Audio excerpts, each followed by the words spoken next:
Shalom à tous, nous allons parler de la période du Homer. Après avoir parlé du conte du Homer, la période du Homer est donc cette période entre Pessah et Shavuot. Il faut savoir que cette période entre Pessah et Shavuot est une période heureuse dans la Torah. Pour quelle raison?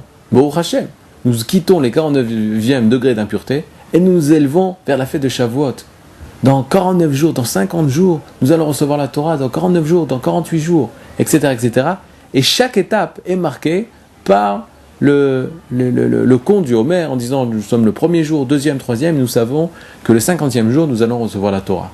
Donc il est clair, est évident que le conte du Homer, cette période du Homer est une période heureuse pour l'homme d'Israël car il s'élève au niveau spirituel. Or on voit qu'au niveau de la halakha, pendant cette période, du moins pour les Sfaradim jusqu'au 34e jour du Homer, nous sommes en période de deuil. En période de deuil, alors que nous allons recevoir la Torah, oui. Et pourquoi les Chachamim ont institué ce deuil? Il y a près de 2000 ans, 1800 ans, il y a eu une catastrophe au niveau national du peuple d'Israël. Quelle était cette catastrophe? En l'an 68, le Beth Amikdash a été détruit par les Romains, par les Goïms qui sont venus, qui ont conquis notre pays et de façon farouche et cruelle ont décidé de détruire notre temple, de brûler notre temple et d'anéantir une grande partie des Juifs qui habitent en Israël. 60 ou 70 ans plus tard, moins de 70 ans plus tard, en 132, s'est levé un homme soutenu par Rabbi Akiva, son nom était Bar Korva, il décide de faire une révolte contre les Romains, et Baruch Hashem, il réussit, pendant 2 ans et demi, 3 ans, il est roi sur une partie des terres en Israël, et il va repousser l'ennemi romain.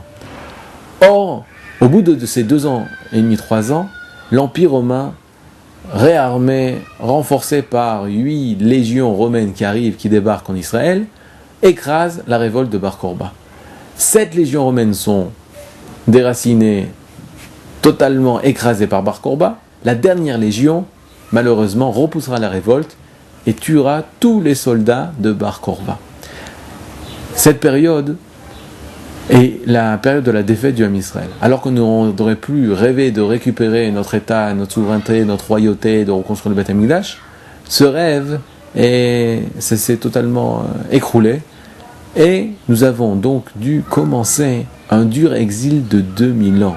De 2000 ans où l'homme Israël a dû s'exiler de pays en pays, a dû subir des pogroms de pays en pays. Et malheureusement, tous les Juifs du monde entier ont dû se séparer dans le monde entier et dû subir toutes les souffrances de ce long et dur exil. Quand est-ce que ça s'est passé? Ça s'est passé à la période du Homer, ou pendant la période du Homer, du moins jusqu'au 34 Homer, ou 34e jour du Homer, ou 33e jour du Homer, où les soldats de Bar Korba sont morts. Mais parmi les soldats du Bar Korba, les Chachamim nous enseignent qu'il y avait de très très grands Talmidei Chachamim, dont les 24 000 élèves de Rabbi Akiva. Tous sont morts.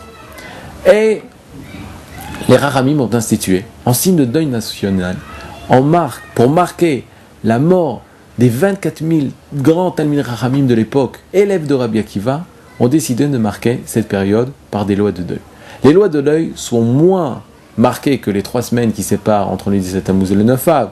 Je donnerai comme exemple, nous avons le droit de réciter la bracha de She'echeyanu, ce qui est à éviter lorsque nous sommes dans les 3 semaines entre le 17 Tammuz et le 9 Av. Mais malgré tout, cette période est marquée par des lois de deuil que nous essaierons d'étudier, Bezrat Hashem, dans les prochains cours. Kol Tov, Shavua Tov.